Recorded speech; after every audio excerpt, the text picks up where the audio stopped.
I was 34 years old, the eldest daughter, the one who always handled the money and cleaned up everyone else's messes, and on this particular day I had just spent 12 hours in a glass tower downtown finalizing a $200 million deal, and all I wanted was to come home, kick off my heels and breathe. But the moment I stepped into my parents' beautiful two-story brick house in Decatur, the exhaustion I felt deep in my bones only got worse because the place was a disaster, a complete battlefield with toys and packages and garbage littering the once pristine hardwood floors.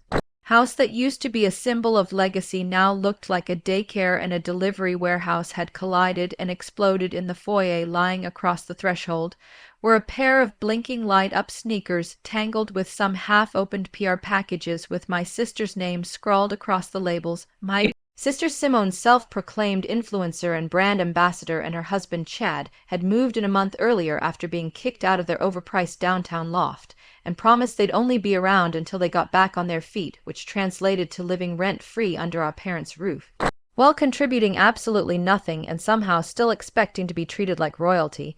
I stepped over a sticky candy stain and nearly twisted my ankle on a plastic lightsaber, heading toward the living room, hoping maybe, just maybe, for one moment of peace, but instead found that the space I had paid for, the one I had called home for 3 years since moving back in, was now a makeshift podcast studio. In one corner stood a boom mic with a pop filter beside a pair of massive ring lights. Chad's latest brilliant idea had arrived, another podcast, this time focused on crypto and minimalism. Whatever that meant, his last venture had cost our parents $20,000, which I knew they could not afford, and yet here he was setting up shop again, while their kids, two hyperactive toddlers ages 4 and 6, roamed the house like feral raccoons, though of course they were nowhere in sight. Their handiwork was easy to spot: marker stains on the couch, lollipops embedded in the Persian rug, cracker crumbs ground into the floor, and nobody was cleaning it up, certainly not Chad or Simone or my parents, who had begun turning a blind eye to the chaos, probably out of shame or fear, or both. I dropped my leather briefcase by the wall near a crumpled coloring book and tried to tell myself to breathe, but I was already bracing for the next disaster, so I went into the kitchen, my last sacred place, hoping for a cold drink and a moment of silence, and there it was, the pile of unopened mail shoved to the side of the granite island, and sitting on top, bright red and unavoidable, was a letter from Georgia Power, a disconnection notice printed in bold letters across the front. It was dated for the following day. The electricity was going to be cut off. I stood there in stunned silence, trying to remember if I had missed a payment, but I knew I had not, because I handled everything: the mortgage, the bills, the groceries, the water, even the internet. I did it all for this household. And I had proof. I opened my banking app and scrolled to the most recent transfer: $4,000 wired to my father's account just 5 days ago, marked as August expenses, which was meant for all the utilities and the mortgage. So how were we behind again? Rage simmered beneath my skin, cold and slow burning, and before I could even speak or call or demand answers, my mother Brenda swept into the kitchen, acting like she didn't see me or didn't care that I was standing there holding evidence of their financial negligence, and went straight to the fridge, flinging both doors open dramatically and letting out a loud sigh. "Kesha," she said finally, "you're home. The fridge is empty. There's nothing here for me to cook. Simone's kids are starving, and you didn't even stop to grab groceries." I looked at her in disbelief. She was complaining about food, while I was holding a shut-off notice and a transaction record. I held up both the envelope and my phone. "Groceries," I said as calmly as I could. "Mom, this is a disconnection warning for tomorrow. I already transferred $4,000 for the mortgage and utilities. Where did it go?" Her eyes flickered with panic, but she didn't answer right away. Instead, she rearranged some junk mail and pretended to think. "Well, having extra people here is expensive," she muttered finally. "The water bill is higher, and the kids eat a lot, and Chad needs his coffee. Chad needs his coffee." The words barely had time to settle before Simone came floating into the kitchen like she was stepping onto a red carpet, dressed in silk, smelling like expensive perfume, her hair flawless, her nails freshly done, and her tone sharp. "Kesha, you're always nagging about money. It's just a bill, relax." I stared at her, not even bothering to respond to the disrespect, because I was still stuck on the fact that the money I had sent was gone without explanation, and now the lights were about to go off.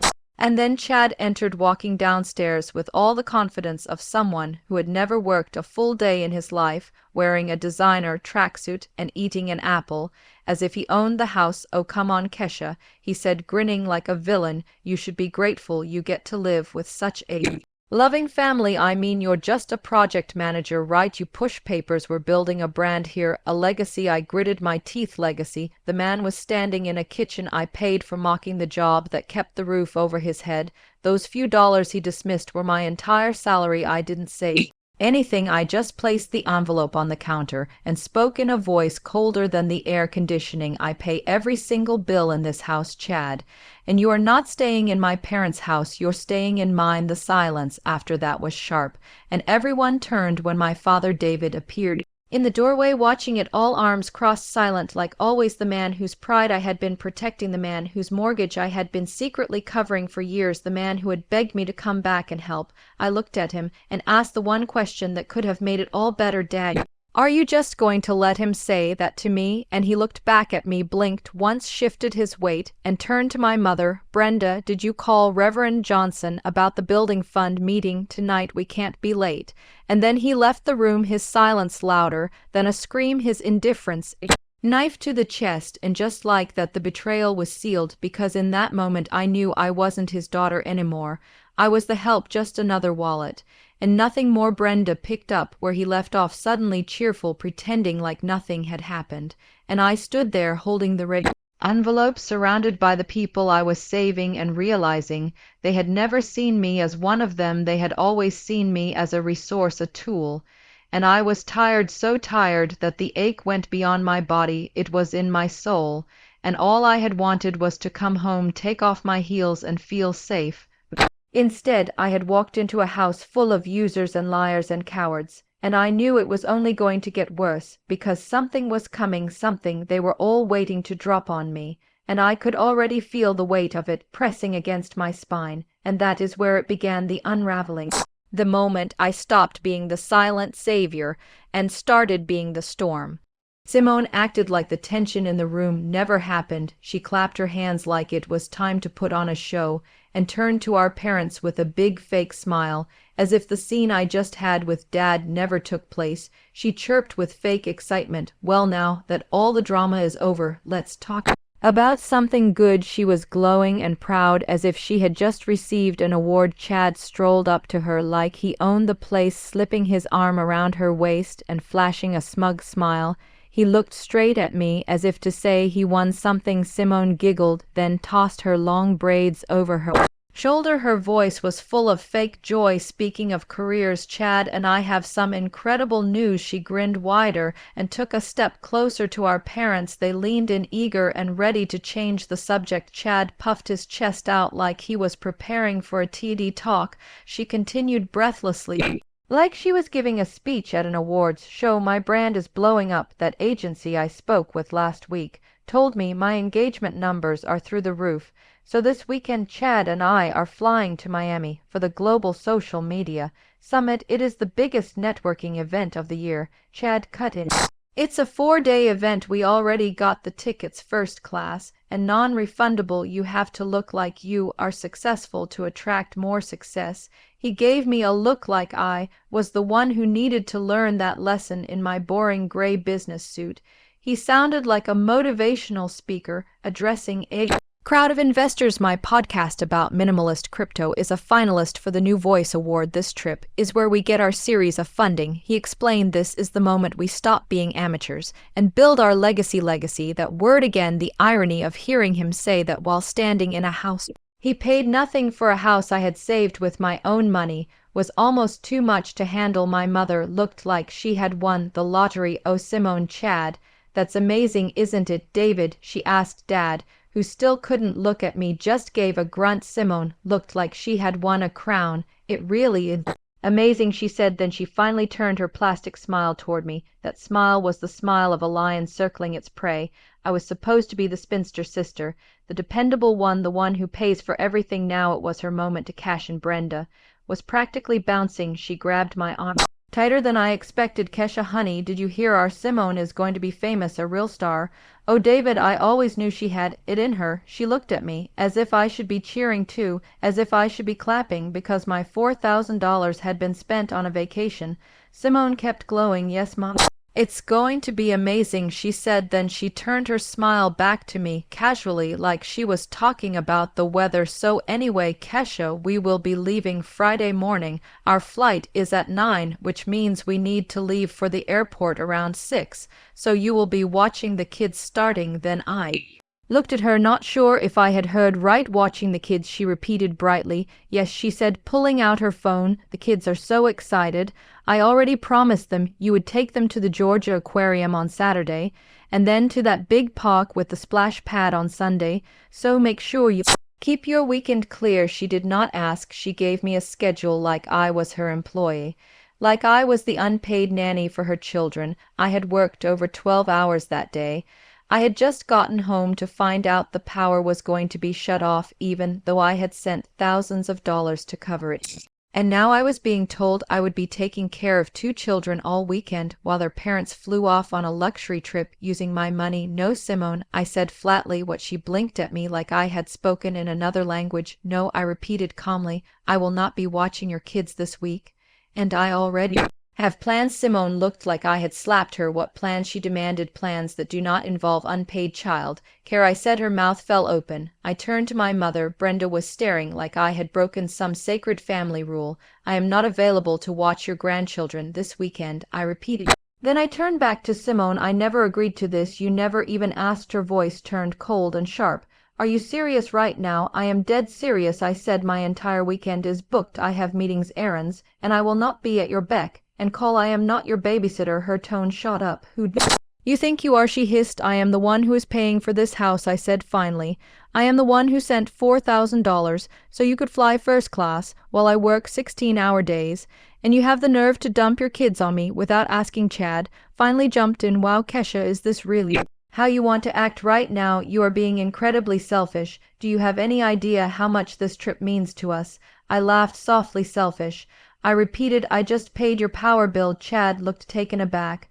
But Simone stepped forward, raising her voice. Oh please, Kesha, you think just because you work some boring office job you are better than us. Your money doesn't give you the right to act like you're above us. My money keeps the lights on, I said quietly. Simone scoffed. The house belongs to Mom and Dad. You are just staying here like everyone else. Brenda finally stepped in. Kesha, please don't ruin this for them. This trip could be their big break. I turned to her and held up the disconnection notice.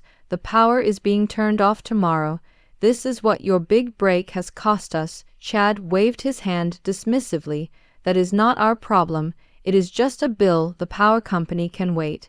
And so, what if Kesha covers the house? She's family. Family means helping each other out. Simone added. Family means being there when it counts, like this weekend, when we need someone we trust with our kids.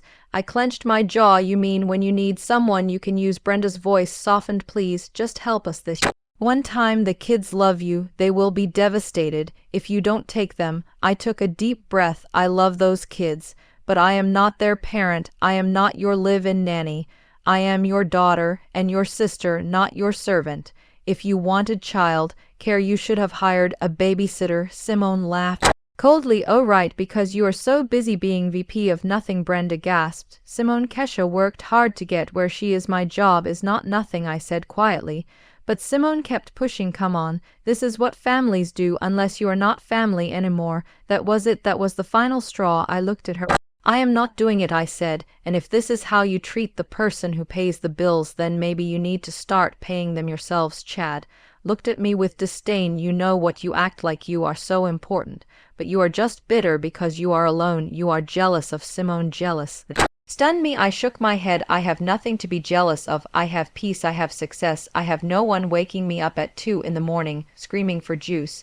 And most importantly, I have boundaries. Simone crossed her arms. This is unbelievable. We are leaving Friday, whether you help or not. Fine, I said. You do that, but I will not be here. Brenda was close to tears. Simone, please just say thank you and maybe she will change her mind. But it was too late. Simone turned and walked out of the kitchen, Chad following behind her, his hand on her back. As if he had won the argument, I stood there in the kitchen, holding the red envelope and my phone, my parents still pretending not to see me. The silence that followed was thick. My decision had been made. I was done being taken for granted. Friday morning came with a heavy stillness in the house, the kind that settles when something important is about to be ignored, not acknowledged, not addressed, just smothered under layers of fake smiles and heavy perfume. I woke up at 5 because even though I had said no, even though I had stood my ground and made it perfectly clear that I was not going to be part of their plan, my mind knew they were still going to try something. It was in the silence, the fake peace, and the way the house creaked like it was holding its breath. I went downstairs and found Brenda in the kitchen making waffles. Like we were having a normal family breakfast. She smiled like nothing had happened, like the power bill wasn't overdue, and the confrontation hadn't ended with me rejecting every demand placed on me. Chad was dressed in a white designer hoodie, carrying his podcast mic in one hand and a duffel bag in the other. Simone had on sunglasses even though the sun hadn't come up yet. She was wearing a beige wrap dress and pulling a rose gold suitcase. Her heels clicked across the kitchen tile like she was walking into a luxury lounge, not the house where she had refused to pay rent for over a month. The kids were already dressed, backpacks on and jackets zipped up, and it took me a moment to realize they were waiting for me. Brenda turned and said it like it was already decided. "Kesha, sweetie, they have their snacks packed, and I put the aquarium tickets in your purse. You just need to keep them entertained until Monday morning, then I can take over." I stared at her, not even surprised anymore. "My purse." I said. "You went into my purse." Brenda blinked like it was no big deal. Simone clapped her hands excitedly, the same way she always did when she wanted to brush past the awkward part. "Look, I know you were little grumpy the other night, and that is okay. I get it. We are all tired, but this trip is really important for our future. I need to be fully present for the panels, the after parties, and Chad is going to be networking with investors who are flying in from Los Angeles. It's a huge opportunity, and I just know you'll be amazing with the kids." She smiled like she was offering me a gift instead of an unpaid job. "For 72 hours, Chad stepped in, yeah. And look, if they get cranky, just let them play with their tablets. They know how to log into their accounts, no biggie." I took a deep breath, reached for my coat and keys, and instead of putting them on, I dropped them on the counter. I said no. I reminded them again. I said it on Monday. I said it on Wednesday. And I said it yesterday. "I am not watching your children." Brenda's smile cracked just slightly, but she kept stirring the waffle batter like it. She kept going. "The lie would hold. Kesha, please. We already booked the flight. It's too late to find anyone else." I nodded. "That sounds like a problem you should have considered before assuming I would be free." Simone's voice rose a little. "They love you, and we trust you. Do you know how hard it is to find someone trustworthy with kids these days? Then maybe you should have paid a sitter instead of relying on your sister, who works 16 hours a day and funds your entire lifestyle." I said without raising my voice. Chad scoffed. "She's doing this on purpose," he muttered. Brenda turned around, and for once there was a little bit of desperation in her eyes, not guilt, not sorrow, just desperation. "Kesha, please, this is important." I softened just a little, because I could tell she was reaching her limit. She was used to guilt working, and it was no longer working. I said, "Mom, I love you, but this is not my responsibility, and if you keep trying to force it, then we are going to have a much bigger problem, because this is not about love, this is about being used." Simone crossed her arms. "Fine. We will just take them with us." She snapped. The kids started whining, almost immediately complaining about the airport, about the plane, about being bored and tired and wanting pancakes. Simone bent down quickly and pulled them into a hug and whispered something sweet that sounded like a bribe. Chad glared at me the whole time. Brenda just turned back to the waffle batter like she had not just tried to emotionally manipulate her eldest daughter into becoming a last-minute nanny. I walked out the front door into the gray morning light with no intention of coming back until they were gone. I spent the next 3 hours at a coffee shop, just breathing, just watching the quiet unfold around me, sipping a hot drink while reading a novel about someone who had run away from their family and changed their name. I wondered how much paperwork it would take to disappear completely. I came home around noon and found the house blessedly empty. No Simone, no Chad, no bouncing kids, no loud voices, no music playing from 3 Different phones, just silence, beautiful, restful silence. I went to my room, shut the door, and took a nap for the first time in months, a real nap, no alarms, no guilt. I woke up and took a long hot shower and made myself a steak dinner that I did not have to share with anyone. Then I poured a glass of wine and watched a black and white documentary with my phone on silent. For the first time in what felt like years, I slept again. And the next morning I went for a walk in the park near the church where I had been baptized. I stopped by a little shop and bought myself a pair of earrings just because I liked them. Then I stopped for brunch and took pictures of my food and smiled at strangers the way tourists do when they are discovering a new city, even though I had lived here my whole life. And in those hours I remembered something I had forgotten, how it felt to belong to myself, not to anyone else. Not to obligations or traditions or guilt or family, just me. When I returned home Sunday evening, I found the front porch littered with take-out boxes, and the smell of burned something still hanging in the air inside the house. The thermos, that was off, and I could tell from the stuffy temperature that the power had been shut off, just like the notice said. The fridge door was half open, and the kitchen lights did not work. Brenda was pacing the living room. David was seated on the couch fanning himself with a church program. The power's been out since Saturday morning. Brenda said the meat's spoiled, and the Wi-Fi is gone, and Simone is furious. I opened the windows wide and let the fresh air pour in. Where are they? I asked Miami. Brenda answered, then added quickly, they called when the power went out and asked if you had paid the bill, and I told them I did not know if you had finally done it. David chimed in, the freezer is leaking water all over the tile. Someone has to clean that up. I looked at them both, not surprised, not angry, just numb. You still have the $4,000 I sent? I asked softly. Brenda's lips thinned into a line. She did not speak, but her silence was the answer I needed. You let the power get cut off, I said, even though you had the money I paid to prevent that. Brenda looked down, finally mumbling. It was already gone by the time the notice came. We had other things come up. David added groceries, gas, medication. Things happen. But you could have told me, I said instead. You tried to trap me into babysitting. You went through my things, and you expected me to just keep going like I would never notice. They said nothing.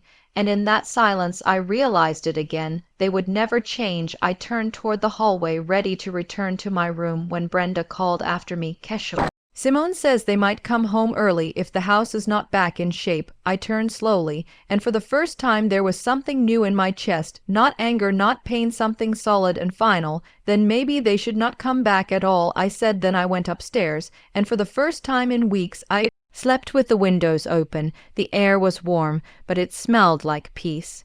Simone and Chad returned Sunday night just past midnight, stomping through the hallway like returning war heroes expecting a parade. The children were half asleep, whining, and cranky Simone was still wearing her conference badge around her neck like a trophy. Chad had a suitcase in one hand and a branded tote bag in the other, filled with free merchandise and paper booklets. Their entrance into the house was loud, full of complaints. The wife, I was still out. The kitchen smelled off, and the air was warm from the lingering power outage. They found Brenda and David sitting in the living room using battery-powered lanterns and fanning themselves with magazines. The moment Simone saw the living room, her voice filled the house with sharp disbelief. What happened? She shouted. The fridge is warm, and the lights are out, Brenda explained weakly. The power was shut off Saturday morning. Chad swore loudly. Seriously, you let the electricity get cut in the middle of our trip? Do you have any idea how bad that makes us look? Simone dropped her suitcase and stormed toward the kitchen. The moment she opened the fridge, the smell made her gag. She slammed it shut. Oh my God, she shrieked. All our groceries out. Ruin the kids' yogurt, the cold cuts, everything. Chad joined her, pulling open cabinets, looking for something that was not spoiled. Simone whirled around. Where is Kesha? Brenda looked nervous. She is upstairs. I think she said she has been keeping to herself ever since Friday. Simone scoffed. Unbelievable. She hissed and stomped up the stairs. I heard her coming before she even knocked. I was lying in bed, wide awake, reading the same paragraph of the same book, over and over, not because it was interesting, but because my mind would not settle. The knock was not a knock. It was more like a punch against the door. Opened the door, Simone yelled. I waited, then slowly got up and unlocked it. She came in like a storm, arms crossed, eyes full of fire. "Are you proud of yourself?" she said. "Proud of what?" I asked calmly. "You abandoned us. You left your family in the middle of a crisis. You let our children suffer because you wanted to prove a point." I looked at her. "You mean I respected my own boundaries?" Simone laughed, a cold, bitter sound. "You could have just helped for one weekend. One weekend would have made no difference to you, but it would have meant everything to us." I shook my head. "No, what would have made it difference is if you respected me enough to ask instead of ordering me like a servant." Simone started pacing the room. "You are unbelievable. You act like you are some kind of martyr just because you have a job and a paycheck. Guess what, Kesha? We are building something too, something real, something lasting. We were out there networking, building our brand, our future. While you were here, what, doing nothing?" I sat down and folded my arms. "I worked, I rested, I took care of myself. And for the first time in months, I felt like a person again." Simone rolled her eyes. "Selfish," she spat. "You're selfish and bitter and jealous of everything, Chad, and I have." I stood up, and my voice did not shake, not once. "I am not jealous of being broke. I am not jealous of having 2 kids you cannot afford. I am not jealous of living off your sister while acting like she owes you the world. I am not jealous of first-class tickets bought with money meant for the electricity bill." Simone's face turned red. "You think you're so much better than us, don't you?" "I do not think that. I think I work hard, and I expect to be treated with the same respect I give you." Simone's voice cracked. "For the first time, we were counting on you. We needed you." "Then you should have said that," I replied. "Instead, you manipulated, guilt tripped, and plotted behind my back. That is not asking, that is using." She turned away toward the hallway, then paused just before the door opened. She looked at me, and her voice dropped. "We cannot keep living like this. Mom and Dad are falling apart. The money is not coming in like it used to. Chad's brand has not been monetized yet. And the sum, it was our last real shot." I waited, then asked what happened. Simone hesitated, then sat on the edge of the bed. "Deflated. Our pitch fell flat. The investors were not impressed. Chad got into a fight with the moderator during the panel, and we missed the after party because the kids were too fussy, and the hotel lost our luggage. We spent the last day scrambling to get our clothes back, and our influencer friends never showed." She looked tired for once. The sparkle in her eyes had dulled. I wanted to be supportive, but I stayed quiet. She was not ready for advice. She was just ready to vent. And so she did. I gave them everything. She whispered. "I believed in his dream and our dream. And now I do not even know how we are going to pay for groceries next week." I asked, "Did you still have any of the $4,000 left?" She flinched and shook her head. "It covered the flights, the tickets, the hotel." Chad said it was worth it for the exposure. "Exposure does not pay the light bill," I said gently. "I know," she whispered. And then finally she said something that caught me off guard. "I am sorry for what I said before about you being alone." That was low. I nodded thanks. Then I added, "It is okay to ask for help, Simone, but not like this." She got up and left, and for the first time in a long while, I felt the weight of her pride cracking just a little. The next morning, Chad was in kitchen making toast with a flashlight clenched between his shoulder and chin. Brenda was trying to figure out how to recharge a power bank using an old solar panel, and David was sitting in the corner muttering about how cold coffee was a sign of a broken home. I made myself some instant oatmeal using water I had boiled on a camping stove and sat quietly. Chad tried to make small talk, but the room was thick with awkwardness. Brenda finally broke the silence. "Kesha, do you think you could pay the power bill again? Just this once." I looked at her, then at Simone, who stood frozen in the hallway, listening. The bill was due days ago, and late fees had already kicked in. If I paid it now, it would cost even more than before, and I knew the moment I did it, they would go back to pretending everything was fine. I said no again, but this time my voice was calm, not angry, just sure. Brenda blinked. "Sweetie, they will cut the water next." Simone stepped in. "Let me help this time. If you pay the power, I will take care of the water bill." I turned to her and saw she was serious. It was not much, but it was something, a step, a small one, but still a step. I nodded. "Fine, I will cover the power one last time. But after that I am done. If the lights go out again, it will not be on me." They all agreed like they had no choice but to accept it, and when the bill was paid and the power came back, and the lights blinked on like a miracle, they all sighed like survivors of a storm. I returned to my room, closed door and made a list of apartments I could afford on my own salary, without roommates, without favors, just me, and a quiet place with boundaries that no one could cross. It was around the middle of the following week that the atmosphere in the house began shifting again, but not in a dramatic, loud way. It was the small things, the quieter ones that hinted something was brewing, like Simone no longer making eye contact when I passed by, or how Chad stopped leaving his podcast gear in the dining room like he was suddenly trying to clean up his image. Brenda began cooking dinner again, asking me what I wanted as if she was making peace offerings, and David took to walking around with a broom, pretending to sweep corners that had been dusty for years, and the kids they were suddenly on their best behavior, offering to help me with the groceries or saying thank you when I gave them juice boxes. Something about it all felt rehearsed, and I knew what it meant. They wanted something else. It was only a matter of time. One evening, after I returned from a double shift at the clinic, I walked into the kitchen and found Simone waiting, her arms crossed but her face softer than usual. She said, "Can we talk for a second?" I nodded cautiously and leaned against the fridge, tired feet aching. She took a breath and said, "We are looking into moving out." I raised an eyebrow. "Really?" She nodded. "We found a place. It is a 2-bedroom, small but close to Chad's coworking space, and they allow kids. The landlord said it is available by the end of next month."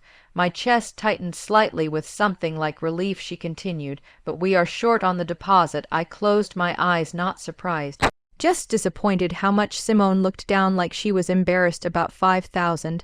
I exhaled slowly. "I do not have 5,000, Simone, you know that." She nodded. "I know. I am not asking for it as a gift, just a loan. We will pay you back in monthly installments once Chad's brand deal comes through." I did not respond immediately. I was tired and hungry, and it felt like we were walking in circles over and over again.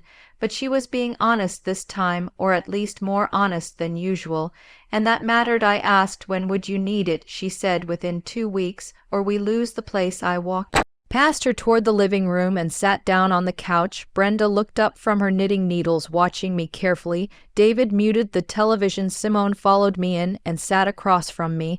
I said, "I need to think about it," and she nodded. "No fight, no guilt, just that." And the next day I checked my savings again, calculated my bills, and stared at the emergency fund I had built over the past 2 years. The money was supposed to be for a car or for the first and last month's rent on my own place, but now it was going to be a lifeline for them again.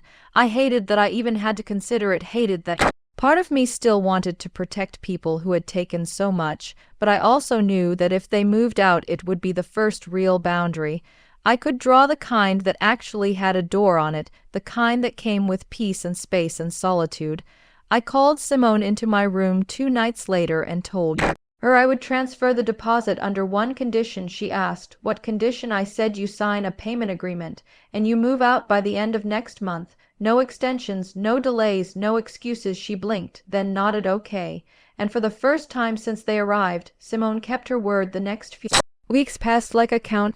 The house buzzed with packing and whispered phone calls. Chad was on his best behavior, taking out the trash without being asked, fixing the dripping faucet, and even complimenting my cooking. Once Simone stayed out of my way, and the kids started getting excited about their new school and the playground near their future apartment. Brenda was less enthusiastic. She kept dropping hints, like, "Are you sure it is safe over there?" Or maybe you could move in with them so the kids have help. But I ignored her and kept my focus on the calendar. The day they left, I did not say much.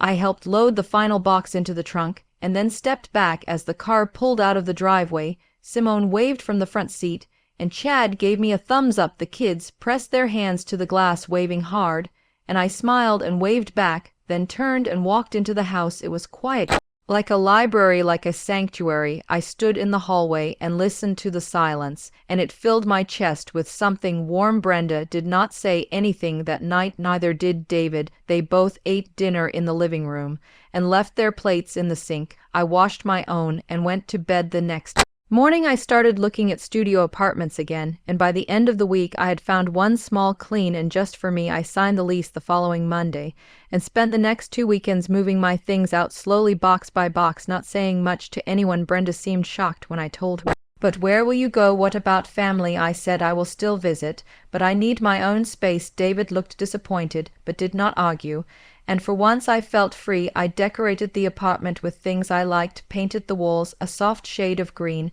and bought new sheets that no one else had touched. I made tea and listened to music and read without interruption, and at night I slept deeply without footsteps above me, or doors slamming, or voices yelling. It was quiet. It was mine. One afternoon, about 3 weeks after moving in, I got a call from Brenda. She sounded anxious. Simone's rent check bounced, she said, and Chad's brand deal fell through. I told her I was sorry to hear that, and she said they might need to move back, and I said no. Brenda froze. But sweetie, they have the kids, and you have space. I said again no.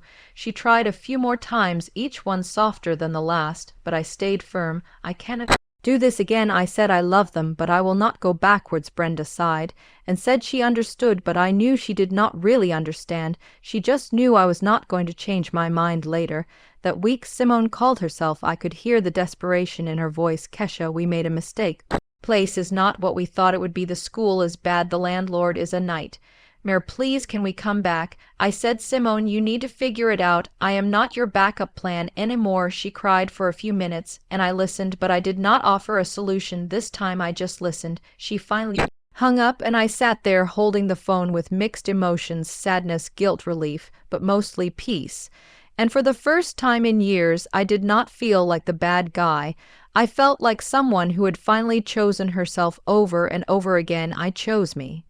The days stretched into a new routine where silence was no longer rare. It was normal, and I learned to live with it like a blanket that covered my evenings with peace. There were no more slammed doors, no more last-minute favors, no more footsteps running through hallways and toys scattered across the floors. I had found a rhythm, one built entirely around me, my schedule, my meals, my sleep.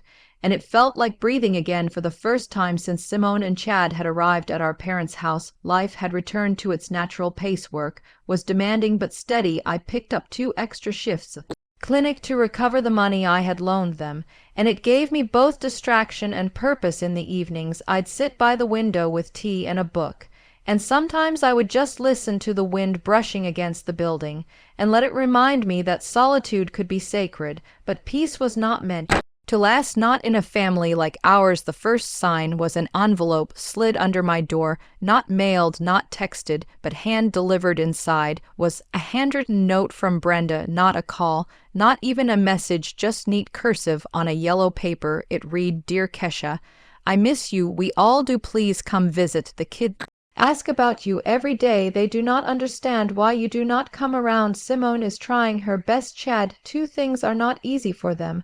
I know it was hard for you, but you are still their aunt and my daughter. Please do not let this distance grow thicker than the love we still share. Mom. I read the letter 3 times, then folded it slowly and tucked it into the drawer beside my bed. I did not reply, not because I did not feel anything, but because I felt too many things to put in one letter. I let a week pass, then drove over on a Sunday afternoon. Unannounced, I brought cupcakes and juice boxes. Knocked on the front door instead of walking in. Brenda opened the door, her eyes filled with something between joy and hesitation. Kesha, she breathed like my name itself was fragile. I smiled slightly. Hey, Mom. She stepped aside and let me in. The house was dim and quiet. The living room looked lived in, but not chaotic. The kids were napping. Apparently Chad was out. Simone was in the backyard, folding laundry alone. She looked up when I stepped onto the porch. Her face went through 5 different emotions before settling into a cautious smile. Hey, she said. I handed her the cupcakes. She took them gently. Thanks, I figured the kids might like something sweet. She nodded. They will. We stood in silence for a moment. Then she gestured to the bench I sat. She said, I am sorry again for how things turned out. I know we burned bridges. I said you didn't burn them, but you sure tested the weight of everyone. Of them. She sighed. Fair enough. I asked, how is the apartment? She winced. Not great, but we are managing. I work mornings now, customer service, part-time. Chad is still doing content, but the algorithm is brutal, and sponsors are cutting back. I nodded silently, not judging, not reacting. She added, I know you do not want to hear our problems anymore. I said, it is not that I do not want to hear them. I just cannot be the one to fix them. She looked at me. I get that, and I think I finally believe it. We talked for a while about nothing, in particular the kids, their new school, how Brenda had started taking long walks in the evenings to help with her knees, and how David had joined a local chess club again like his old days, and slowly the tension began to melt. Simone did not ask for money, she did not ask for babysitting or help or anything, she just talked and listened, and for that I was grateful. When I got up to leave, the kids were awake and hugged me like I had been gone for years, and I held them tightly and promised I would visit again next week. I kept that promise, and the week after, and the one after that I stayed firm about my space, but I softened about my presence. I showed up on my terms, not out of guilt or obligation, but out of genuine care, and in return something shifted in Simone too.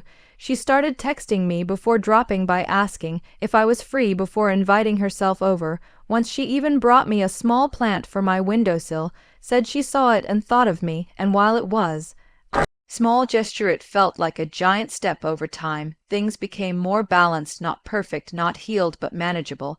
I found joy again in the little things like making pancakes on Sunday mornings, or dancing in my living room to old playlists, or watching the rain from my kitchen window with no noise in the background. Chad stayed distant but respectful when we crossed paths. He nodded. He no longer asked for equipment or plugs or editing help. He stayed in his lane. And that was enough. And then came the letter again, another yellow envelope, this time thicker. I opened it to find a formal agreement signed by both Simone and Chad, promising to repay the loan in monthly increments. They had even made their first payment, a small amount, but real, and inside was also a handwritten note. Thank you for believing in us, even when we did not deserve it. We are trying to be better. We hope this is a start. Love, Simone. I placed the note next to the first one in the same drawer and stared at them both side by side. Symbols of a storm survived, and boundaries honored. The following month, I hosted dinner at my place for the first time ever. Just 6 people, me, the kids, Simone, Chad, Brenda, and David. I cooked pasta and roasted vegetables, and we ate together like a normal family. The kids drew pictures on my fridge, and David made jokes, and Brenda talked about trying yoga. And for a night, everything felt okay, not perfect, just okay, and that was enough. When they left, Simone hugged me tightly, said thanks again, and I smiled for real. For the first time in months, I locked the door behind them and looked around my apartment, clean, quiet, full of the smell of garlic and comfort, and I felt proud. I had not just protected my peace, I had reclaimed it. I had drawn a line and held it, and the world had not ended. In fact, it had finally begun to feel like mine.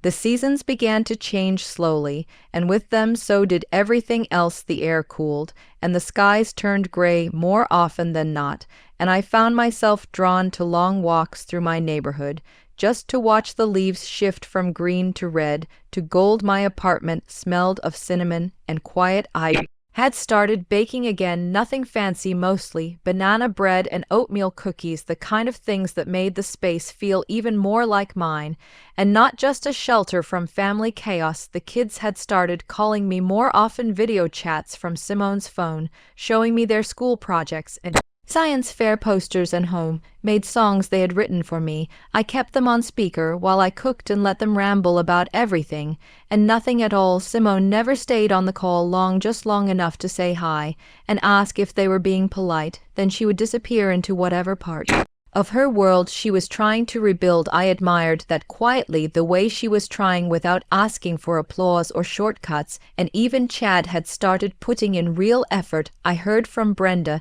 that he got a weekend job at a local music shop, repairing speakers and helping run workshops for teens who wanted to start podcasting. Not glamorous, not viral, but real work with real hours and real pay. It made me pause, because for the longest time he had scoffed at anything that did not come with instant recognition or digital clout. Now he was clocking in and getting his hands dirty, and I respected that. Brenda had begun spending more time at community events again. She joined a church book club, not because she liked to read, but because it gave her an excuse to dress up and gossip. David started volunteering at a local school, helping 4th graders with chess and math. And sometimes they would call me at night just to tell me about the smallest wins, like Brenda's banana pudding winning 2nd place, or David finally beating a 10-year-old prodigy. And even though I had distanced myself, I still felt part of their joy, like the echo of a song you do not need to replay because it lives in you. One Saturday morning, I got a call from Simone. Her voice was calm and slow, not panicked, not frantic, She asked if I could meet her for coffee, just the two of us. I hesitated, but agreed. We met at a small cafe near the park, the one with the tiny ivy vines curling around the windows and mismatched chairs. She was already seated when I arrived, sipping a warm drink, and looking out at the people walking past. She smiled when she saw me, and stood to hug me, not the awkward, quick hug of someone checking a box, but the real kind, the kind that says thank you without words. We ordered our drinks and sat in silence for a minute, letting the noise of the cafe fill the space. Finally, she said, "I want to tell you something, and I want you to let me finish before you say anything." I nodded. She took a deep breath and began. "I was angry when we moved back in with Mom and Dad, not just angry at the situation, but at myself, at Chad, at the world. I felt like everything had fallen apart, and I did not know where to put that anger, so I put it on you because you were there, because you were stable and quiet and kind, and that made me furious because I wanted that and did not know how to get it." She looked down, ashamed. "I wanted to make you the villain, so I did. I let Mom guilt you. I let Chad dump work on you.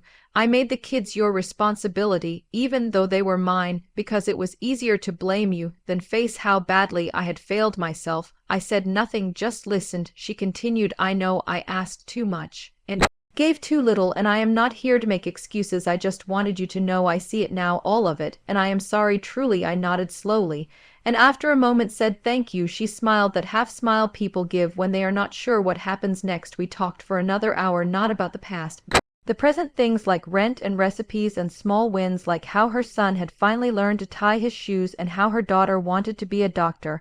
I told her about a patient who had brought me flowers just for holding her hand during a painful injection, and we laughed like sisters again. When we parted ways, she hugged me again and said, "I am proud of you." I said the same, and we meant it that night. I looked through old photos on my phone, not to feel sad, but to remember how far things had come, from chaos and noise to boundaries and balance, from resentment to repair. The journey had not been smooth, but it had been real, and in its own way beautiful. Later that week, Brenda called and said she wanted to come visit my place. I asked if everything was okay, and she said, no emergencies, just wanted to see your space and maybe spend a little time with my daughter."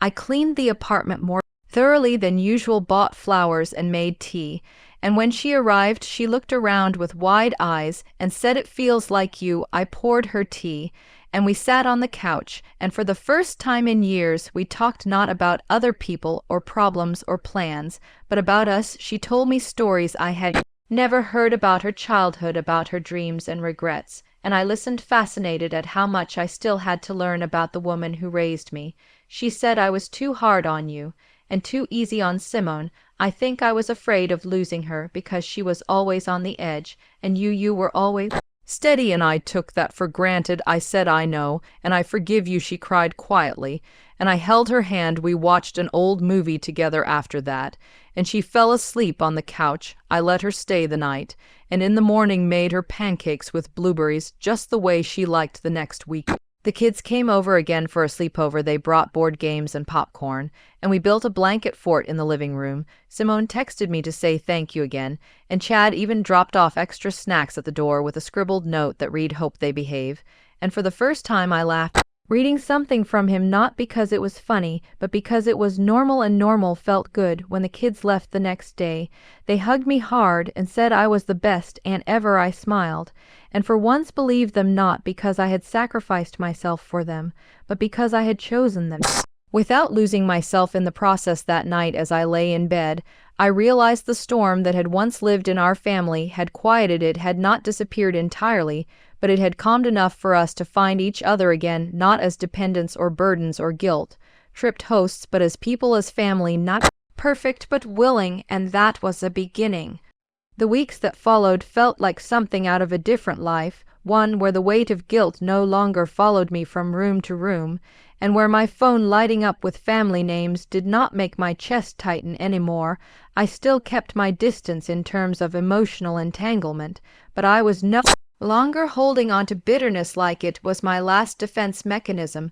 Simone and Chad were finally standing on their own feet, and for once it felt like they wanted to, instead of just needing to. Simone had started sharing her progress at work with me, small things like how she de-escalated an angry customer or got a compliment from her supervisor, and Chad, who had once talked only in likes and followers, was now more grounded, telling me about how he was teaching a group of teens how to build their own audio booths with nothing but cardboard foam and ambition. There was something raw and human about watching them rebuild themselves from the inside out, and I started to see not just the siblings I had clashed with, but the adults they were trying to become. Brenda still hovered like a gentle matriarch.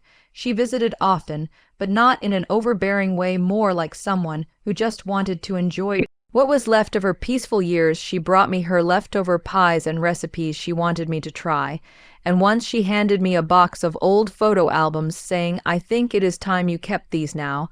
I spent one weekend going through them, seeing images of us all from decades past, me and Simone as kids, fighting over the swing set, Chad in his early 20s grinning beside his first ever editing setup, Brenda and David at some beach somewhere before their hair grayed and their eyes softened. There was something grounding about remembering that we were not always at war. There were years of love, laughter and compromise, and those years still mattered, even if they had been buried under layers of resentment and misunderstanding. The kids had grown more comfortable at my apartment, turning it into their second home.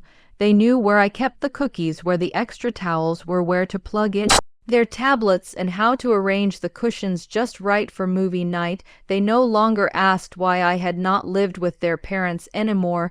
They just accepted me as I was, and I accepted them. For that one rainy evening, while watching a movie, my niece looked at me and said, "I hope I get an apartment like this one day. It is quiet, but it feels full like a heart." And I nearly cried, not because of what she said, but because it reminded me that children notice everything, even the things we never say. And maybe, just maybe, she would remember the strength it took to create this space and carve out a life that was mine without it being at the cost of others. One Friday night, Chad called, not Simone, just him. His voice was cautious but direct. He asked if I would be free to come by for dinner, not at our parents' place, but their apartment. He said, "Simone and I want to cook for you and Mom and Dad and kids," and I agreed, surprised but curious. Their apartment was small and modest, but clean and cozy, and it radiated something that had never existed before between them: accountability and effort. They made pasta and garlic bread, and even attempted a fancy dessert that turned into a beautiful mess. We laughed so hard we cried. Brenda kept wiping her eyes, and David toasted to second chances. And for once Chad looked me in the eyes and said thank you without irony or ego. I said you are welcome without resentment or distance, and the moment held more than words could ever carry. After dinner, we played board games and the kids dozed off on the carpet, and when I stood to leave, Simone walked me out and said, "This matters, you showing up. It means everything." I said, "I know, and I am glad to be here." As I drove home that night, the rain still fell in sheets across the windshield, but I did not feel the familiar sense of isolation. Instead, I felt like a door had been reopened, not forced, not swung wide, but gently unlocked from both sides. As the next month rolled in, Simone called and asked if I could help her organize a small birthday party for the kids, just immediate family, no drama, no chaos, just games, balloons, and cake. I said yes, and we planned it together, down to the music and the snack table, and even a scavenger hunt. Brenda helped too, and for the first time it felt like a team effort, not an expectation. The party was held at a local community center, simple but vibrant. The kids were ecstatic, running around with their friends, while adults mingled and shared stories. Chad played the role of DJ, Simone floated between groups, and I stayed mostly behind the scenes, making sure everything ran smoothly. Halfway through, Brenda pulled me aside and said, "You know, this is because of you, right?" I laughed and said, "What is because of me?" She gestured to the joy, the balance, the lack of tension. This piece," she said, "it is because you stood your ground and made us all pause and see ourselves." And I did not know what to say, because she was right, but I had never wanted cred. I just wanted peace, and maybe we had found it, or at least something close to it. When the party ended, the kids hugged me so hard my arms ached, and they whispered thank you into my ears like it was our secret. And I whispered back, "Anytime," because now it really meant anytime, not because I had to, but because I wanted to. As I packed up leftover cake and decorations, Chad approached me. He looked tired but at ease. He said, "I used to think you were just being difficult back then, like you were punishing us, but now I get it. You were protecting yourself and your life, and I respect that more than you know." I said, "Thank And I think you are doing a lot better than you realize. He smiled, and we parted ways not as enemies or reluctant relatives, but as people trying and trying. Is everything days turned to weeks, and the rhythm held firm. I kept my life, my job, my mornings of quiet, and my nights of tea and jazz and family. Visits remained just that, visits, not invasions, not obligations, but moments of chosen connection. The final puzzle piece fell into place when Simone called one day and said, I signed up for a night course, something in business and marketing. I want to see what else I can do, and I thought of you when I filled out the form because you showed me how to start again. And I told her I was proud, and I meant it deeply because change is not loud. It is quiet, like a seed growing in dark soil, like a decision made in silence, like a boundary held firm long enough for love to grow back around it, not in spite of it, but because of it. The calm I had fought for did not mean the road ahead would be free of complications, but I had finally learned to navigate each twist without letting it pull me back into chaos. That weekend I received a message from my father, David. It was simple, just a photo of an old bookshelf with the caption, Remember this. I did remember that shelf. It had been in the study back when we were kids, a wooden fixture that leaned slightly to the left, always filled with mismatched novels. My textbooks, Simone's sketchbooks, and dusty encyclopedias that no one read anymore. The shelf had been moved into their garage and forgotten, but now David wanted to restore it. He said it might be nice to have something old made new again, and I knew it was more than furniture. It was a peace offering. I drove over the next day on my terms, unhurried, unburdened. The garage was filled with the smell of varnish and sawdust. David was already sanding the top layer, and I joined him without a word. We worked side by side like old times, like when he taught me how to fix my bike or paint the fence. There was something healing about the simplicity of shared work. No conversations, just the rhythm of hands moving, wood being renewed. After a while he finally spoke. I did not always get it. You know, your choice is the space you needed. I kept thinking you were pulling away because you were angry, and maybe I was right, but maybe I was also wrong. I paused before answering. I was angry, yes, but I was also tired of being only one who said no while everyone else expected yes all the time. David nodded and kept sanding, and for the first time I saw the quiet regret in his posture, not performative, not dramatic, just real. We finished the shelf by late afternoon, and he helped me load it into my car. I told him it would go in my reading corner, and he smiled the kind of smile that said thank you without saying it. Days passed, and then weeks, and I noticed Simone had begun speaking up more, especially to our parents. She no longer defaulted to silence when Mom made passive comments about motherhood, or when Dad tried to guilt her into Sunday dinners. She would smile and say, no, we are busy, or maybe next week. And even when they pushed, she held her ground. It was new and strange, but also inspiring. One evening she called and said, I finally told Mom that I am not her second version, and that if she wants a relationship with me, it has to be real and not just transactional. I was stunned but proud. I told her that was brave, and she said, I learned from you. I guess Chad was evolving too. He started a small project teaching podcast skills to local high schoolers in his area, not for money, just for mentorship, and he sounded different, lighter, like someone who was no longer trying to prove something, but instead just do something that mattered. It was weird hearing this from the same guy who once faked an internet outage to get out of babysitting his own kids. One Saturday, Brenda invited me to join them for a picnic in the nearby botanical gardens. Just the adults, the kids would be with friends. She said, we need some adult joy. For once I hesitated, but eventually said yes. I brought sandwiches. Brenda packed her home, made lemonade, and Simone brought a playlist that was surprisingly good. Chad cracked jokes, and David grilled burgers on a small portable pit under the late afternoon sun. We sat under a tree sharing stories, not of conflict, but of missteps and lessons, of things we got wrong, and how we were trying to get better. Brenda leaned back on the blanket, eyes closed, saying, I forgot life could feel like this. No stress, just space to breathe. I replied, you just needed the right people. And she chuckled, saying, well, we made it through, didn't we? And yes, we had, at least this far. Near the end of the picnic, David took out an old disposable camera, one of those from the 2000 era, and said, I want a real photo, not a filtered one, something we can put on that new shelf in your reading corner. We all posed under the tree, heads tilted, laughter frozen in time. and he snapped it, the click louder than I expected, but full of meaning. Later that evening, Simone sent me a photo of a note the kids had written. It was addressed to me in crayon with uneven handwriting, and it read, "Thank you for being our fun, cool aunt, even when grown-ups were being weird." I laughed harder than I had in days, and I texted back, "Tell them I'm keeping this forever." She replied, "They already framed a copy for you." Brenda dropped by next morning with a fresh pie and asked if I wanted help rearranging my living room. I knew it was her way of reconnecting, but I agreed because this time it felt mutual, not intrusive. She walked around with a tape measure, mumbling about angles and light, and I sipped tea just watching her be herself. In my space without the weight of obligation around. Midday, she sat down and said, "I know we didn't get it before, all your boundaries and choices, but I think we get it now, or at least we are trying." I nodded, saying trying is enough. She smiled, teared up, and whispered, "You changed this whole family, and I do not even think you know it." I did not respond right away, but her words stayed with me long after she left that afternoon.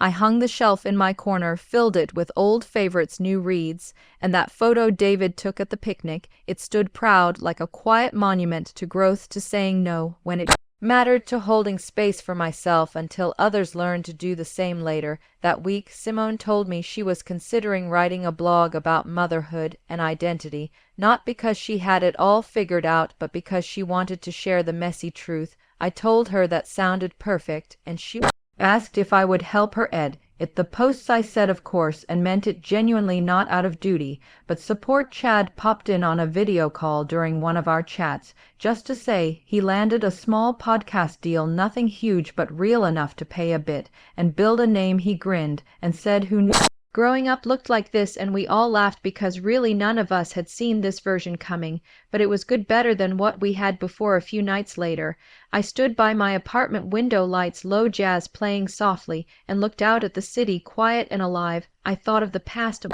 the versions of me that bent too far, the versions that swallowed anger and war, smiles, the versions that felt unseen, and I silently thanked them because they got me here, to a place of clarity, not perfection, but truth. A knock at the door pulled me back. It was Brenda again, holding a plant, this time something green and oddly shaped. She said, "It is called a snake plant. You cannot kill it, even if you try." I figured it was the right one for you. I laughed and placed it by the window, and she lingered a bit, looking around like she was seeing the place anew. She said, "It is warm in here, like you." And I smiled, letting the warmth settle in my chest as she left. I knew things would never be textbook perfect. Families rarely are, but we had done something rare. We had unlearned the old ways and written new pages together, not out of obligation, but choice, and that choice made all the difference. That night the power did not come back, and the silence inside the house stretched like a growing shadow, swallowing every trace of comfort that once made it feel like home. And I did not sleep. I lay in my bed, staring at the ceiling, letting the soft heat of the summer night soak through the walls and into my skin. I could hear the distant sounds of the city, outside a siren wailing somewhere far away, a dog barking in the next block, a car engine humming past. But inside our house there was only stillness, broken only by the restless movements of people, trying and failing to pretend nothing had changed. The next morning I got up early. I put on my work clothes, packed my laptop and my charger, and made a cup of black coffee using the emergency camping kettle I had bought for hurricane season. I sat on the porch steps, watching the dew slowly vanish from the lawn as the sun climbed over the horizon. I could hear Chad talking loudly on his phone inside the house, probably telling someone from his so-called project team that his internet was down, but they were still on schedule. I did not care. Brenda passed me twice and did not say a word. She only looked at me once with that tight, forced smile the kind people wear when they do not know how to admit they were wrong. I finished my coffee and drove to the office. I worked a full day in silence, and by the time I got back home, the house was alive with noise again.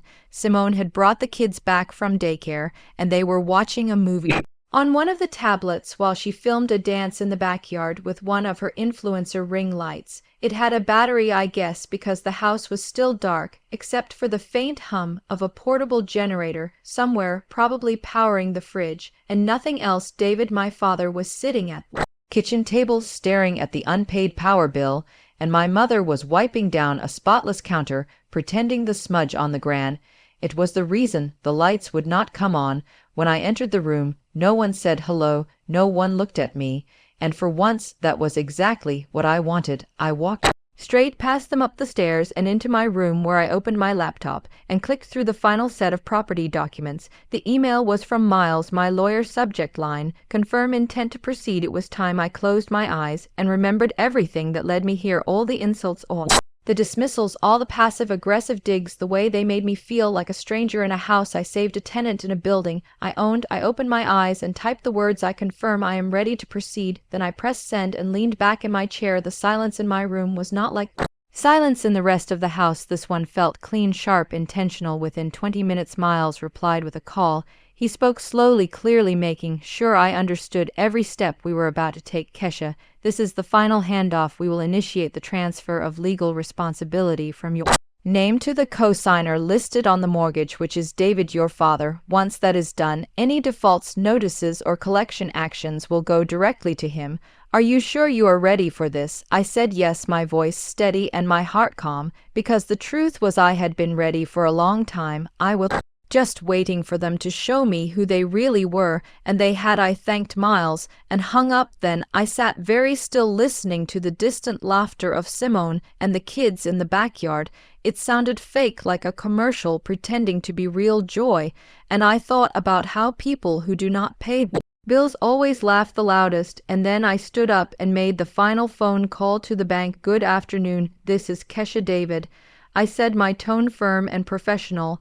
I am requesting an immediate cessation of payments on the mortgage associated with this account. Yes, I understand that this will initiate default proceedings. Yes, I understand the consequences. Yes, I am the co-signer. However, I am formally directing all future collection and legal notices to the primary borrower, Mr. David. David is the primary borrower, I said again, clearly and slowly. Send all future correspondence to his name at the listed address. I am no longer financially responsible for this asset. The man on the other end of the line hesitated. Miss David, I must inform you that ceasing payment will negatively affect your credit score and may result in foreclosure. Are you certain? I cut him off. Yes, I understand, and I accept all legal implications. Thank you. Please proceed. I ended the call and placed the phone face down on the desk. For a moment, I just stared at it. Then I got up, walked to the mirror, and looked at myself. The woman in the reflection did not look angry or sad. She looked free. The weight in my chest was gone, replaced by a strange lightness, like I had been carrying a backpack full of stones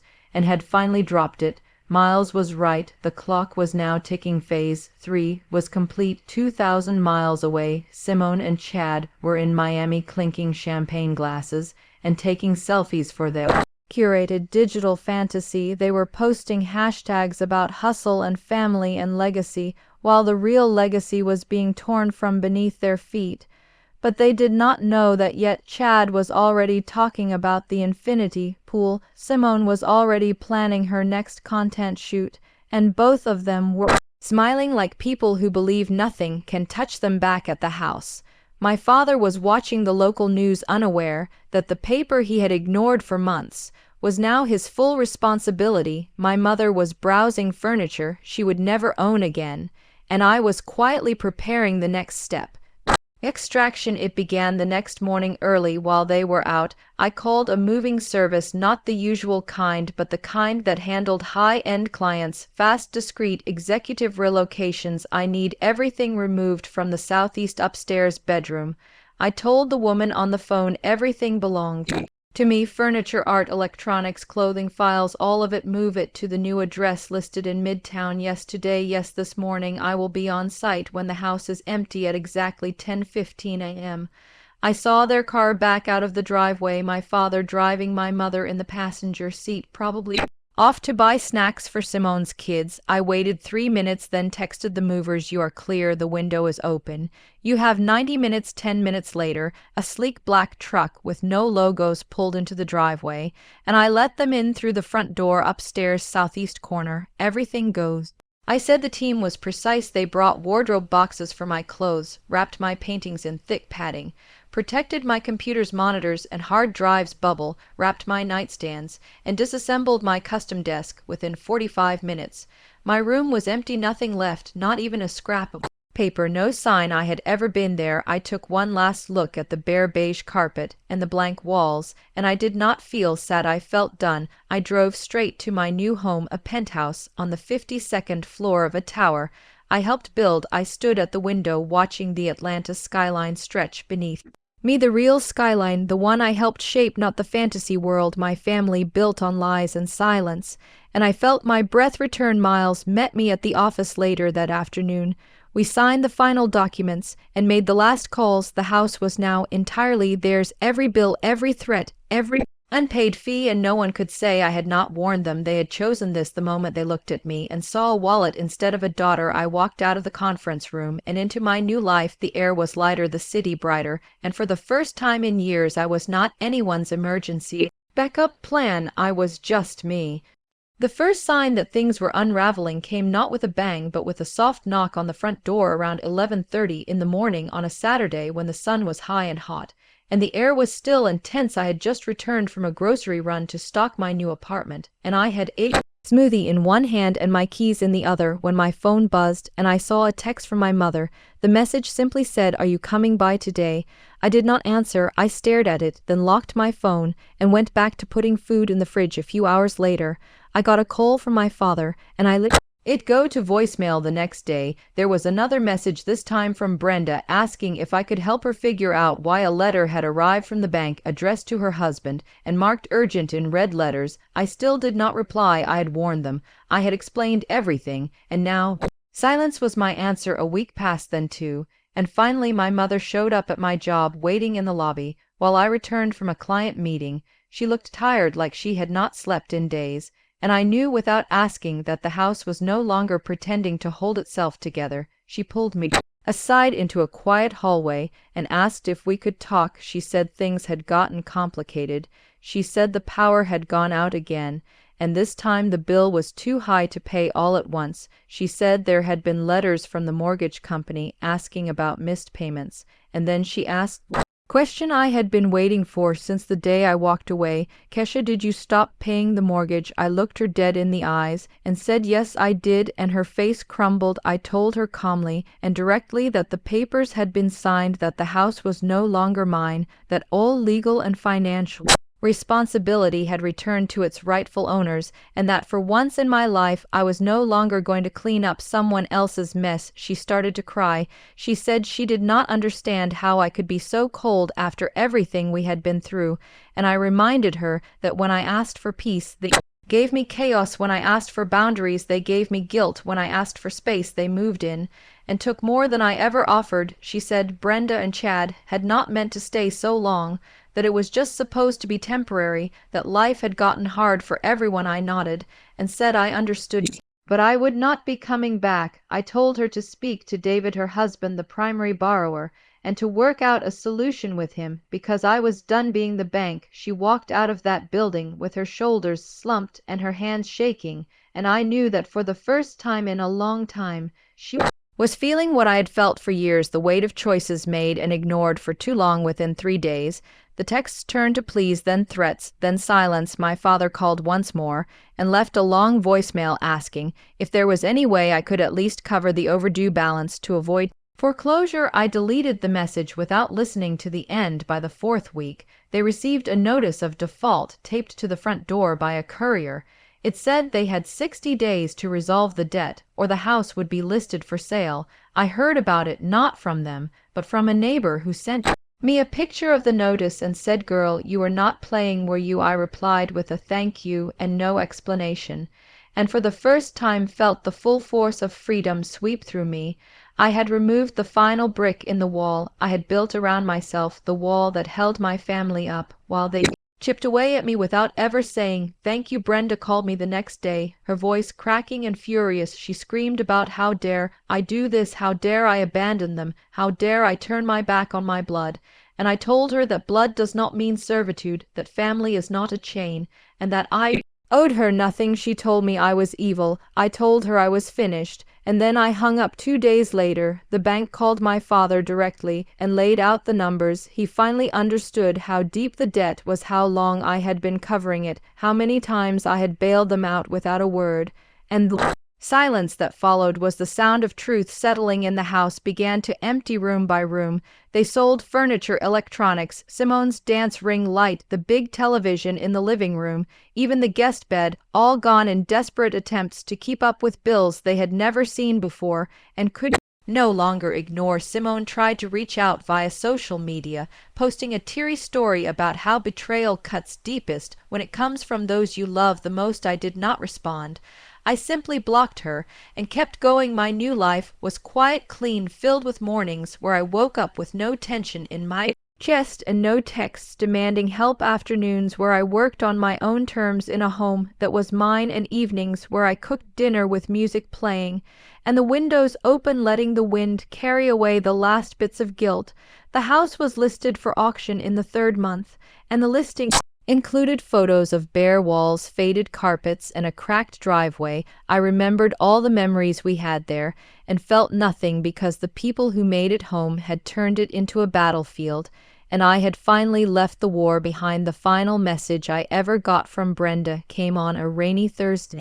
It said, "We are moving out, thanks for nothing," and I smiled, closed my phone, and poured a glass of wine to celebrate my peace. The silence in the house had turned from uneasy to unbearable, like the walls themselves had given up on holding warmth or comfort, and were just waiting for the inevitable collapse. Brenda stood in the dark living room, surrounded by cold, still furniture that only hours ago had felt like hers, but now rejected her presence like a stranger. Her phone battery was dying, the screen barely illuminating her face, as David sat on the stairs, one step above the other, his hands limp between his knees, his head bowed. The air smelled like dust and defeat miles away in the fluorescent chill of the Miami airport. Simone scrolled through her phone, her manicured fingers moving too fast to read each word, her mind racing, trying to understand what Kesha meant by the building deal and the 80-story tower. Chad, meanwhile, stared at the marble floor, his mouth slightly open, trying to make sense of the phrase president and founder of KD Development. It sounded fake, like a title someone invented to impress a girl, but it was real, and the evidence of that reality kept hitting them like waves. David, in Decatur, finally broke the silence when he looked up and muttered, "I thought she was just working in an office, not running one." Brenda looked up at him, but said nothing, her face still pale. She had no retort, no insult, no explanation, just emptiness. The room stayed that way for a long time, until all 4 phones once again buzzed at the same moment, a sound that had now become a signal of doom. David hesitated, finally reached for his screen. The message was short and final. It read, "And Dad, since you're going to need a new place to live, I'd suggest you start looking immediately. The bank will begin official foreclosure proceedings on Monday. I wish you all the best of luck." The words felt like nails driven into the floorboards. The mortgage had not just been a threat, it was real. The timeline was real, and the house was already slipping away from under them. Brenda dropped her phone, the plastic clatter echoing too loud in the dead quiet room. David slowly pushed himself off the stairs, walking toward the kitchen like a man in a trance, opening drawers, checking mail, peering into places, looking for some shred of denial. But every corner of the house whispered the same truth: she had really done it. The power was gone, the water was gone, the gas was gone, and soon the house itself would follow in Miami. Simone dropped her phone on the table and whispered something Chad didn't catch. She grabbed her drink, her face frozen in a grimace somewhere between rage and disbelief. "She was the president," Chad muttered again, sounding more confused than angry. Simone slammed her hand on the table. "Enough," she hissed. "We are not letting her win." But there was no plan, there was nothing to win. Kesha had already left the battlefield and taken the entire war with her back at the house. Brenda began pacing, running her fingers through her hair, muttering half-formed sentences about lawyers and repayment plans. But David Only sat down again, shaking his head slowly. You don't get it, he said finally. She was never trying to fix things, she was ending them. Brenda snapped back. What do you mean, ending them? You think this is over? She cut us off from electricity, not existence. David raised his voice higher than he intended. No.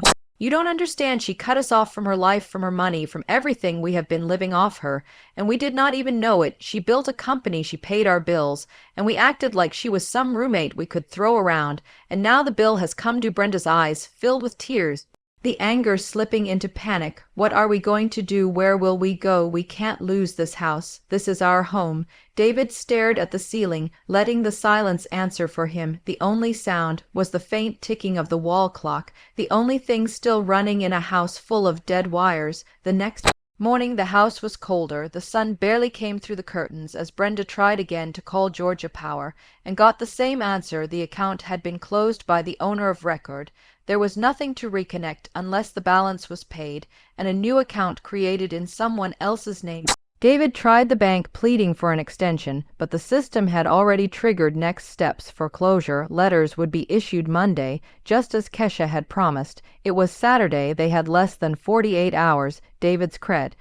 It was not strong enough to refinance, and Brenda's name was not even on the papers. Kesha's name was the glue, and she had ripped herself off the page in Miami. Simone and Chad tried to regroup. They met with a contact from the podcast expo, someone who had connections in property law. They spun a story about a betrayal, a daughter gone rogue, a misunderstanding with family name, but the man listened, then pulled out his phone and searched KD Development. And there it was, article after article, news about a woman named Kesha. David, the young founder of one of the fastest-growing real estate firms in the South. The announcement of the 80-story tower in Midtown. Awards, the accolades, the TD talks scheduled for the following spring. She was not a fraud, she was a brand, and she had just publicly announced her exit from the family that disrespected her. The man closed his phone and excused himself, leaving Chad and Simone sitting in awkward silence the next day. Back in Decatur, the reality was closing in. David packed a box from the garage.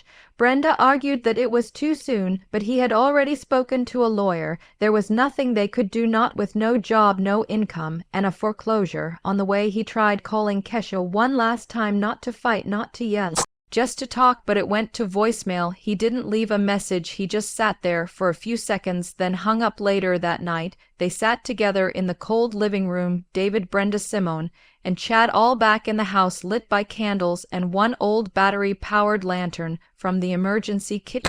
The same kit Kesha had stocked 2 years ago. David looked around at the faces that once felt so familiar and now seemed like strangers. We treated her like she was the weakest one, he said, and she was the strongest all along. We mocked her, and she built something. We ignored her, and she saved us until she didn't. Brenda clutched her blanket tighter. Simone looked down. Chad rubbed his face. The silence once again was unbearable. Then a knock at the door startled them all. David stood up. The knock came again, louder. He opened it slowly, revealing a courier in a dark jacket, holding an envelope. David signed and took it. The man said nothing, just turned and left. David closed the door with a thud and opened the envelope. Inside were 2 documents, one from the bank confirming the foreclosure proceedings, the other a typed letter with a signature at the bottom. Kesha. David. In the letter she said she hoped they found peace. She explained she had supported them for years, hoping things would change, but after last night it was clear that some families don't just fall apart. They were never built right to begin with. She wished them healing and good. By David read it aloud, his voice flat and hollow. When he finished, no one spoke. Brenda was crying silently. Simone had her face in her hands. Chad stared at the wall. The house was not just empty of electricity. It was empty of denial. The last switch had been flipped, and they were no longer blind. The truth was cold like the air around them, and it was not going to change by morning. It would just settle in deeper and stay there.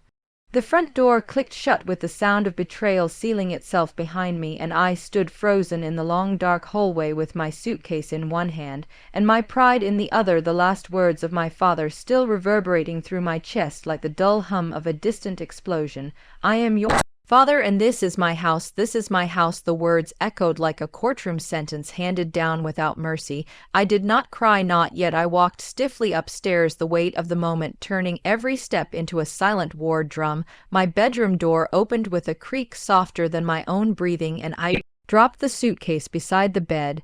But I did not sit. I stood at the window, eyes blank, as the late summer dusk cast long shadows across the lawn.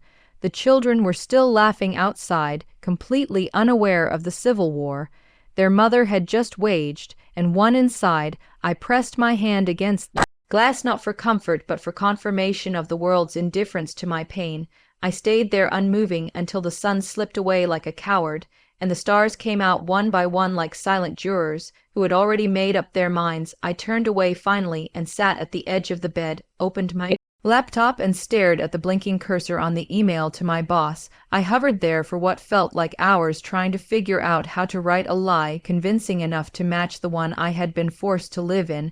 I typed and deleted and typed again until finally I wrote the line that killed a piece of me. I regret to inform you that I will not be able to attend the inspection this Saturday due to an urgent family emergency. I hit send and stared at the screen until it blurred, my hands trembling, not with fear but fury. I closed the laptop and lay back in bed, fully clothed, staring at the ceiling fan as it spun like a slow hypnotic clock, marking the hours I would never get back, the hours I would spend babysitting children while their mother twerked on a beach in Miami and posted motivational quotes to her followers about hard work and hustle. I must have drifted into a dreamless half-sleep, because the next thing I heard was the muffled sound of Brenda and Simone talking in the hallway, their voices hushed and conspiratorial.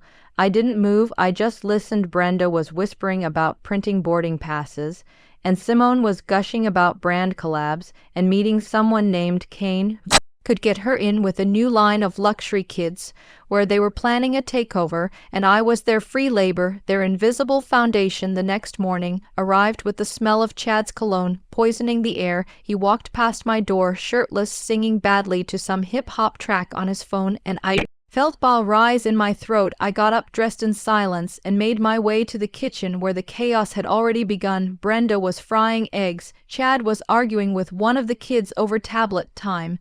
Simone was packing 3 different suitcases for a weekend trip. I stood at the counter staring at the half-eaten apples someone had left beside the sink, and I realized that no one had acknowledged me, not even a hello or good morning. I was a ghost haunting a home I paid for. Brenda finally turned and gave me a list she had scribbled on the back of a receipt. It was a full itinerary: feed the kids at these times, snacks allowed but no chocolate, no screen time after 7, clean up after dinner, bath time at 8, bedtime by 9, call. If there is any emergency, we'll be in a conference until noon on Saturday. I took the list without a word, folded it neatly, and placed it in the trash can right in front of her. She stared at me for a second, but said nothing. I poured myself a cup of coffee, took one sip, and poured it out. It tasted like entitlement. The clock ticked, and at exactly 10, Simone and Chad emerged dressed like influencers at a Fashion Week event, her hair perfectly curled, his sunglasses still on indoors. They kissed the kids, who barely looked up, and then turned to me with smiles that felt like weapons. Thank you so much, Kesh, really, this means a lot. Chad smirked. You're a real one, Kesh. Simone winked. And then they were gone. The house went quiet for a second, then chaos resumed. The kids began fighting over cereal. One spilled milk across the counter, and I realized this was not going to be a week.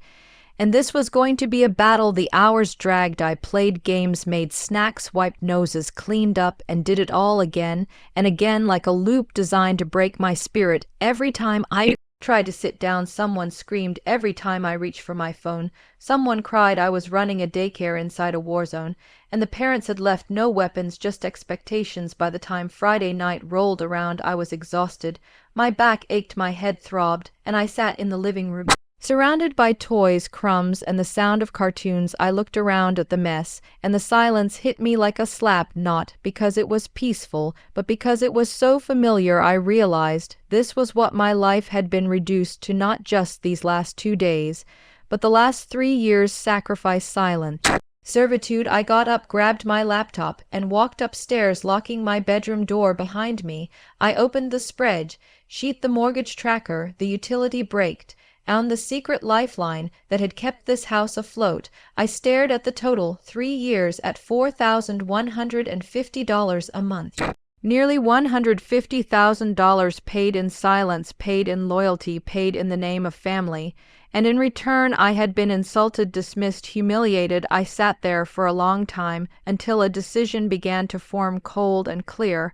I opened a new email subject: notice of change in financial contribution. I began to type, my fingers steady with purpose, effective. Immediately, the monthly contribution to household expenses, including mortgage, utilities, and incidentals, will cease. All financial obligations previously covered by me will no longer be subsidized. This decision is final and not negotiable. I hit send to my father's email address and copied Brenda and Simone. I sat back, closed the laptop, and exhaled. It felt like the first real breath I had taken in months. A release, a quiet rebellion. The house was still, the children asleep. The silence no longer felt like suffocation. It felt like the calm before a storm. One I would not shelter them from, not this time. The email did not explode the house immediately. It crept through it like poison, moving from room to room, infecting every conversation, every glance, every moment of denial. I woke up Saturday morning to a house that felt colder, even though the weather had not changed. The kids were still asleep, sprawled across blankets in the living room, and the sun was just beginning to leak through the curtains. I made coffee and drank it standing up, because sitting felt dangerous. Like, if I sat, I might collapse from the weight of everything I had finally said out loud. My phone buzzed once, then again, but I did not check it. I already knew what it would say: panic, anger, disbelief, accusations. I cleaned the kitchen quietly, wiping counters that were already clean just to keep my hands busy. And when the kids woke up, I fed them breakfast, helped them get dressed, and turned on a movie because I needed silence. Not their fault, not their burden. This was not about them. Around midday, my father knocked on my bedroom door. I opened it and saw a man I barely recognized. His shoulders slumped, his eyes blood shot, his voice unsteady. "Kesha, we need to talk," he said. I stepped aside and let him in. He looked around my room like he was seeing it for the first time, not as a place I slept, but as a place I planned, escaped, and endured. He cleared his throat and said, "Your email, what does that mean exactly?" I crossed my arms and met his eyes. "It means exactly what it says. I am done paying for this house. I am done covering bills. I am done being your emergency plan." He shook his head slowly. "You cannot just stop like this. This is our home," I replied calmly. "It is your home, not mine." You made that clear. He raised his voice slightly. "Your mother is beside herself. Simone is in Miami. And Chad is not answering his phone. The power company called this morning." I nodded. "I know." I watched his face crumble as reality finally pierced through years of denial. "You knew?" He whispered. "I knew for a long time," I answered. And that was when his anger surfaced, sharp and desperate. "How could you let it get this far? How could you wait until now?" I felt something inside me snap, not loudly, not violently, just cleanly, like a rope finally breaking under too much weight. "I did not let it get this far. I carried it this far alone. You chose silence over truth. You chose appearances over responsibility. And you chose to command me instead of respecting me." His mouth opened, then closed. He had no defense, only regret. Too late regret. He sat on the edge of my bed and buried his face in his hands, and I watched him fall apart the same way he had years ago in my car, except this time I did not reach out. I did not comfort him. I did not promise to fix anything. I stayed still because this pain was his to feel. He looked up after a long moment and said, "What are we supposed to do?" I answered honestly, "You figure it out the way adults do." He stared at me like I had spoken another language, but that was the truth he had avoided for years by hiding behind me. He left my room slowly, shoulders heavy, footsteps uncertain, and I locked the door behind him, not out of spite, but out of necessity. An hour later, my phone rang. Simone. This time I answered because this conversation was overdue. Her voice came through tight and furious. "What the hell did you do?" she demanded. I sat on the bed steady and said I stopped paying for things that were never my responsibility. She exploded. "Do you know what you have done? Mom is crying. Dad is spiraling. This is unbelievable. You are punishing us because you were asked to help 1 week." And I let her finish, then spoke slowly, clearly. "I am not punishing anyone. I am choosing myself." She laughed bitterly. "No, you are being petty and cruel and jealous, just like Mom." said that word again, jealous. It had followed me my whole life like a stain. I replied without anger. I was jealous, once jealous, that you were allowed to fail without consequences while I carried everyone else. Then I grew up. She went quiet for a second, then tried another angle. You could have talked to us. You could have warned us. I did warn you. I warned all of you for years. And when I finally said no, you tried to force me. That was the line. She started crying, then real crying, not performative sobs. I did not feel satisfaction, only distance. She said, we are going to lose the house. And I said, then you should have protected it. She said, you always hated me. And I said, no, I just refused to disappear for you anymore. She hung up on me, and I did not call back that afternoon. The house felt tense, like it was bracing for impact. Brenda barely spoke to me. She moved through rooms, collecting papers, muttering prayers under her breath. The kids sensed something was wrong and clung to me more than usual, and I held them close, knowing this would be the last weekend I played this role. Sunday morning came and went with heavy quiet, no laughter, no music, no pretending. Chad and Simone did not return Sunday night. As planned, their flight had been delayed, or maybe they were just avoiding the wreckage, waiting for someone else to clean it up. But there was no one left to do that anymore. Monday morning, the notice came taped to the front door, bold letters, legal language: no electricity, no water, and foreclosure proceedings scheduled. I watched Brenda read it, hands shaking, and I felt a strange calm, like watching a storm from inside a reinforced shelter. I packed my suitcase quietly, not hiding it, not announcing it, just preparing to leave. My father saw me at the stairs. Where are you going? He asked. I replied, home. He looked confused, then said, this is your home. I paused and looked back at him, not unkindly, not angrily, just honestly. No, it never was. He said, you are abandoning us. And I said, no, I am finally leaving something that was never safe for me. I hugged the kids, kissed their heads, told them I loved them, and that I would see them again soon. Simone called once more just as I reached the door. This time her voice was softer, desperate. What if we fix it? What if we sell things? What if we get jobs? I turned and looked at my parents, who were standing frozen in the living room, listening. This was not about solutions anymore. This was about consequences. I said, you should do all of that, but not because of me, because it is time. She whispered, you really going through with this? I opened the door and answered, yes, I am. And then I stepped out into the sunlight, closed the door behind me, and walked away without looking back, not because I did not care, but because caring had cost me too much already. And for the first time in my life, I chose peace over loyalty and truth over tradition, and I did not feel guilt. I felt free.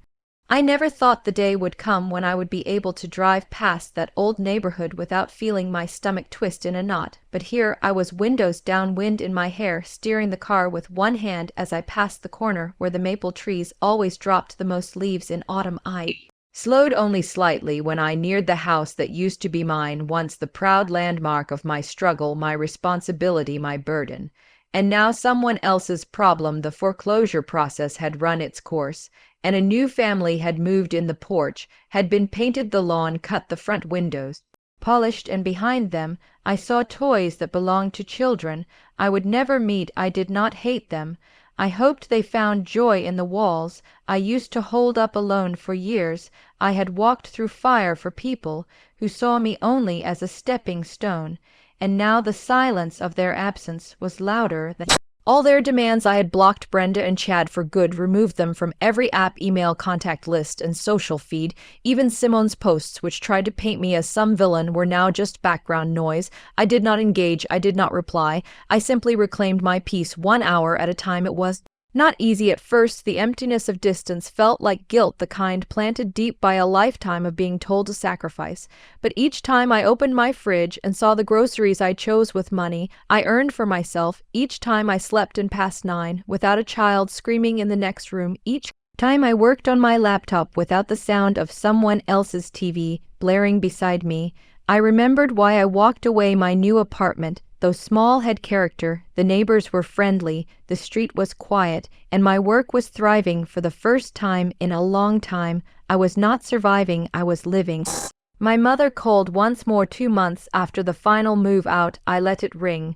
She left a voicemail saying she missed me, that she hoped one day I would understand that she did not mean to choose Brenda over me, but that sometimes a mother has to do what she thinks is right for all her children. I did not return the call, but I saved the message not because I agreed with her, but because it reminded me how far I had come from needing anyone's permission to be free. Brenda eventually resurfaced through a mutual acquaintance, saying they were staying with Chad's cousin now, that things were tight.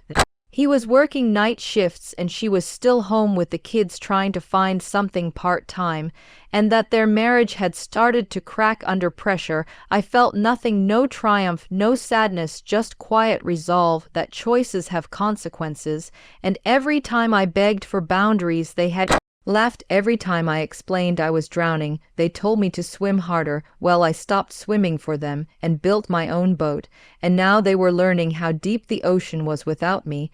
My father, on the other hand, had never reached out again, not after that last voicemail, not after the letter, not after the bills stopped being paid. Maybe he understood, or maybe he was just ashamed that he let it all happen. Maybe it was easier to stay silent than admit how far he had fallen. Either way, I made peace with it. The version of him I used to believe in was long gone. What mattered now was that I had finally stopped bleeding for people who brought knives to my table. Months passed, seasons changed, and by the time spring returned I had rebuilt more than my home. I had rebuilt my sense of self. I started taking yoga classes in the evenings, joined a weekend book club, began traveling out of state for photography trips, and each step forward was a quiet rebellion against everything they told me I had to be. The last time I ever saw Brenda in person was at the grocery store. She was in line ahead of me buying diapers and bread. She looked tired, her hair pulled back, face pale, clothes worn. She saw me but did not say a word, and I saw her too, but did not smile. We stood like strangers, bound by a memory neither of us wanted to revisit. When she paid and walked out the door, I exhaled as if I had been holding my breath. Since the moment she moved into my life, uninvited, I knew then I had done the right thing, the final right thing. The strongest act of love I had ever given myself was the moment I said no, and meant it. When the cashier asked if I wanted a receipt, I shook my head. No thank you, I said, and left that store lighter than I had been in years. The past did not vanish, but it no longer owned me, and when I looked in the mirror, I saw not a victim, not a martyr, not even a survivor. I saw a woman who knew her worth and chose to protect it, no matter who called her selfish, and that was enough. This story is not just about revenge, it is about truth, pain, and rising stronger than before. If this hit your heart, then you know what to do. Like the video, drop your thoughts in the comments, and subscribe for more real stories that burn like fire. Until next time, stay sharp, stay loud, stay rebel.